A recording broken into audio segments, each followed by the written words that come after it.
and pound 8 million Ming vase collection, toxic inheritance, damaging secrets and a loving family smashed to pieces, daughters despair as judge rules, siblings can break apart, hoard collected by aide to Lady Thatcher.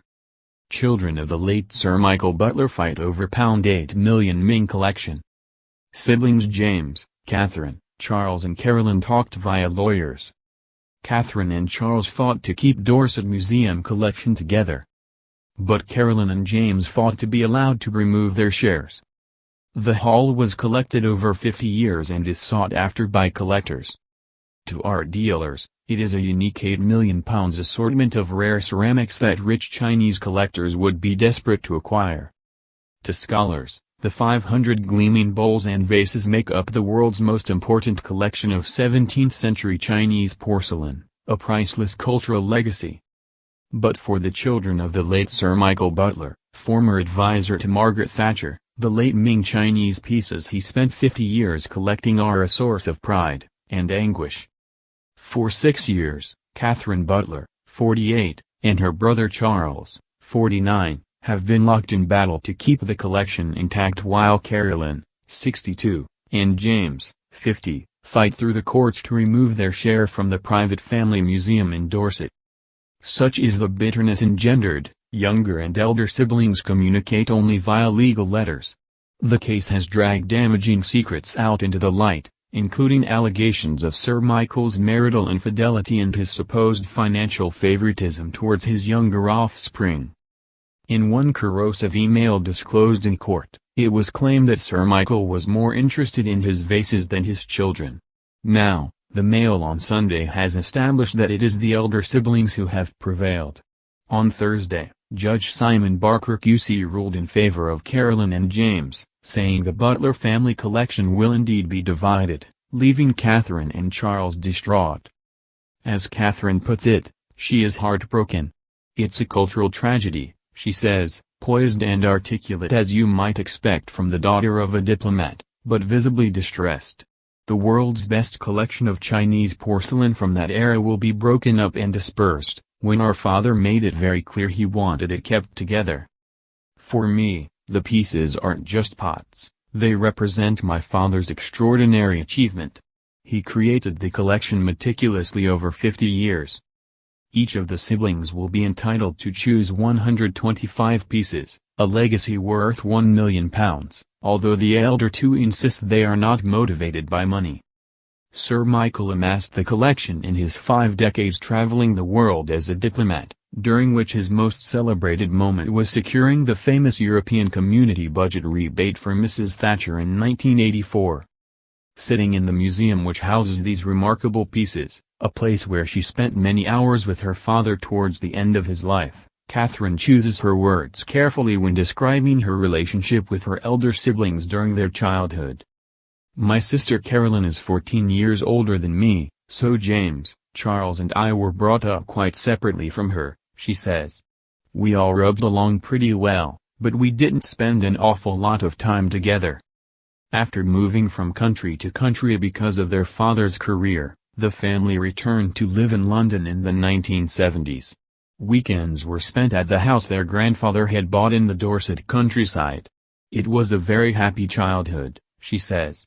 Inspired by her father, Katharine studied art history at university before entering the business world.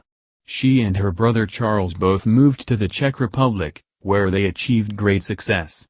She created a sportswear brand and opened a large toy shop in the center of Prague, while Charles started what became the country's largest electronic retailer.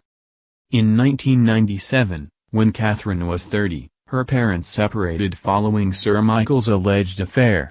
In court, Charles and Katharine's barrister claimed that Caroline, now a highly successful investment advisor, was never able to forgive her father, and even wrote letters to his then-colleagues about the betrayal, letters the barrister claimed Sir Michael believed were so damaging to his reputation they cost him his peerage. "Caroline had had a close relationship with my father and she was upset about it," says Katharine. "None of us were pleased. There was a very bumpy year or so for us all, but Charles and I forgave him, and he and my mother remained on very good terms." Her father had begun collecting the ceramics in the 1960s, finding his first piece, a green wine pot, for just £15 with 3 other pieces thrown in. He became fascinated by the 17th-century pieces, because he realized that was a period which had been overlooked, says Katharine. Traditional collectors were obsessed by the imperial pieces, but Papa realized at that time there was an explosion of creativity. The Ming dynasty was in chaos. Potters turned to new customers, merchants who asked for new, experimental shapes and colors. She adds, gradually, it became an obsession and they began to be exhibited at galleries around the world, including the Frick Collection in New York, the V&, eventually, the Shanghai Museum. Katharine wipes away tears as she plays a film of him talking about his prized possessions. He had a very personal relationship with the pots, he really did feel they were people, she says. After they'd been exhibited in Shanghai, he felt they needed a home which reflected their grand status, rather than the sheds in the garden they'd been squashed into previously. He hired an architect to build a private museum, so scholars could visit, and it opened in 2009. In court, an email was read from Caroline to Katharine claiming that Sir Michael preferred the ceramics to his children, but Katharine insists, he wasn't a mad obsessive, who wasn't able to concentrate on anything apart from work and his collection. He was a very kind, reasonable man who always had time for his family. Katharine spent 3 summers creating an online catalogue of the collection for her father. I knew I would be forever regretful if I didn't try to learn all I could from him before he left us, she says. The collection had been such a big part of my life growing up, so I felt it was a duty to help if I could. The family's current predicament has its roots in Sir Michael's decision in 1987 to make a gift of the best pieces from his 800-strong collection to his children.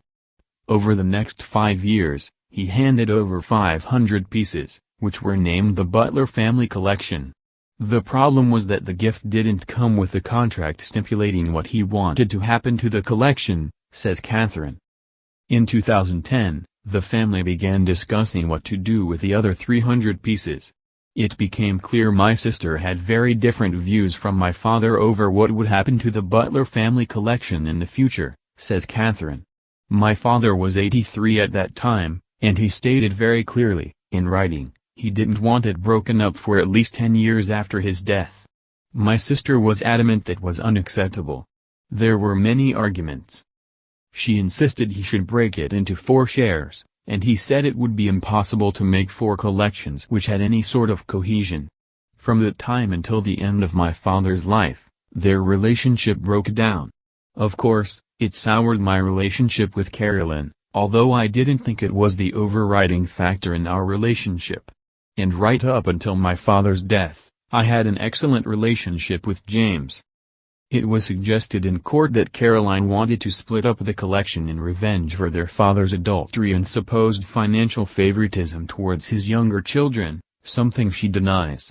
In a bid to keep the collection together, Sir Michael formed a partnership, of which he made the ceramics assets which could generate an income. Joining the partnership was dependent on agreeing to keep the collection intact for 10 years after their father's death. James and Caroline refused, while Katharine and Charles began selling china cups decorated with patterns taken from the collection.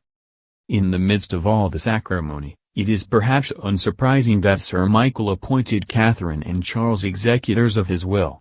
In his letter of wishes, he stated again that he wanted the collection to be kept together, says Katharine. Sir Michael died on Christmas Eve, 2013. Charles and I got a letter from Caroline and James's lawyers 3 weeks after we buried him, says Katharine. We were astonished. They've refused to speak to us ever since.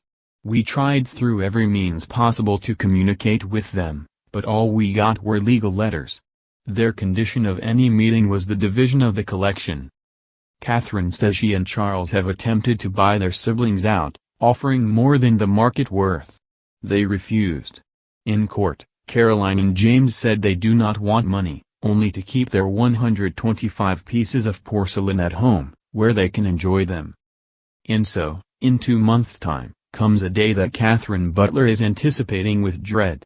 She and her 3 siblings will gather at Charles's house, the Grade II listed family seat in Mapperton, Dorset, close to the private museum, and begin the process of dividing up her father's legacy. We're supposed to take it in turns to decide a piece to take until there are none left, she says, shaking her head. The act of doing that will be the most devastating moment of my life. It's completely unimaginable.